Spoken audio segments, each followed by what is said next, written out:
এটার মূল উদ্দেশ্য এক কথায় যদি বলেন কৃতজ্ঞতা প্রকাশ।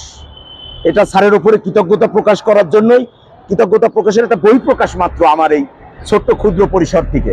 আমি তো আর ব্যক্তিগতভাবে বড় আয়োজন করে স্যারকে নিয়ে অনুষ্ঠান করতে পারবো না, সে ক্ষমতাও আমার নাই। কিন্তু আমি আমার পক্ষ থেকে পার্সোনালি একটা বাংলাদেশে জন্মাই, আমি গর্বিত বাংলাদেশ হিসাবে আমি আমার নিজের পক্ষ থেকে যতদূর সম্ভব আমি এই শুভেচ্ছা এবং অভিনন্দন বার্তা বহন করে সারা আমার যতটুকু সাধ্যের ভিতরে ছিল আমি পথে দেশবাসীকে জানাইতে জানাইতে এসেছি। শুভেচ্ছা তো দিচ্ছি, স্যার যে অবস্থায় এই অল্প দিনের সময়ে যে সংস্কারগুলো দেশের মানুষকে আশাতীতভাবে দেখাইছেন, যা 54 বছরের স্বাধীনের পরেও কোনো নির্বাচিত সরকার এত সুন্দর সফলতা দেখাইতে পারে নাই, এত সংস্কার দেখাইতে পারে নাই। তো এইটা দিয়ে বাংলাদেশের মানুষ, আমাদের এলাকার মানুষ বিশেষ করে আরো বেশি অনুপ্রাণিত। আমরা চাই আগামীতে স্যার যেন এই ধারাটা অব্যাহত রাখে এবং আগামীতে যেন এরকম একটা পরিবেশ আমাদেরকে তৈরি করে দিয়ে যায়। আমি সেইটার জন্যই মূলত বলছি, কেন আমরা স্যারকে হারাবো, কেন আমরা স্যারকে অল্প সময়ের জন্য ছেড়ে দিব না। ইনি আমাদের গুণীজন, ইনাকে সামনে রেখেই আমরা বাংলাদেশকে সামনের দিকে আগিয়ে নিয়ে যাব সকলের ঐক্যমতের ভিত্তিতে।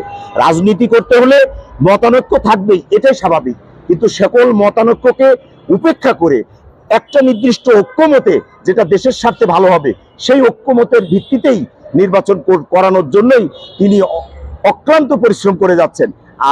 আমি আপনাদের মাধ্যম দিয়ে গোটা দেশবাসীকে জানাতে চাই, বলতে চাই, আপনারা দয়া করে তার কথাগুলো শোনেন, বোঝেন, দেখেন, প্রয়োজনে কোথায় কোথায় কোন সমস্যাগুলো আছে ওভারকাম করা যায় সেগুলোকে আপনারা এক জায়গায় করেন, ওভারকাম করে একটা নির্দিষ্ট ঐক্যমতে পৌঁছান। দেশটাকে সামনে রেখে, দেশকে আগে, সবার আগে প্রায়োরিটি দেন, দেশ আগে, তারপর আমরা।